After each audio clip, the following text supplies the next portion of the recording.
భద్రాద్రి జిల్లా కొత్తగూడెంలో బీజేపీ నేత రఘునందన్ రావు పర్యటించారు. రాష్ట్రంలో కాంగ్రెస్ ప్రభుత్వం అభద్రతా భావంతో పాలన కొనసాగిస్తోందని అన్నారు. హామీలపై ప్రజలను కాంగ్రెస్ ప్రభుత్వం తప్పుదోవ పట్టిస్తుందని ఆరోపించారు. ప్రతి రాష్ట్రంలో కేంద్ర ప్రభుత్వం ప్రతి గింజను కొనుగోలు చేస్తుందని రఘునందన్ రావు స్పష్టం చేశారు.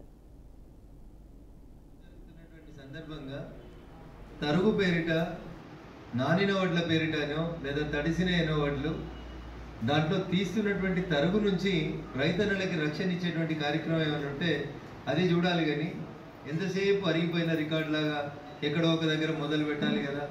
అందుకని సన్నోట్లతోటి మొదలు పెట్టినాం. ఎట్లా మాట్లాడతారు మీరు? ఒక డిప్యూటీ చీఫ్ మినిస్టర్ అయ్యి ఎంత బాధ్యత రహితంగా మాట్లాడతారంటే ఎక్కడో ఒక దగ్గర మొదలు పెట్టాలి. ఏంటిది? అది ఏమైనా ఆటనా మొదలు పెట్టడం?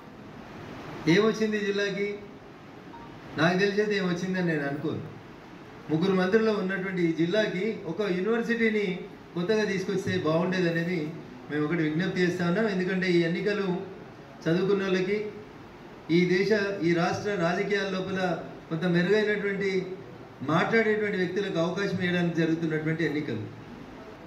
ఓట్ల కోసం, సీట్ల కోసం పూటకో మాట మాట్లాడేటోళ్ళు, నోటికొచ్చింది మాట్లాడేటోళ్ళు, ఏది పడితే అది విమర్శించేటోళ్ళు కావాలన్నా ఒక విమర్శనాత్మకమైనటువంటి ప్రతిపక్షంగా ఉండి పాలకపక్షం తప్పుల్ని ఎప్పటికప్పుడు ఎండగడుతూ నిర్మాణాత్మక ప్రతిపక్ష పాత్రను పోషించేటువంటి భారతీయ జనతా పార్టీ అభ్యర్థులను గెలిపించాలా, ఈరోజు మేధావి వర్గం అంతా కూడా ఆలోచించాలని నేను సవినయంగా అప్పీల్ చేస్తూ ఉన్నాను.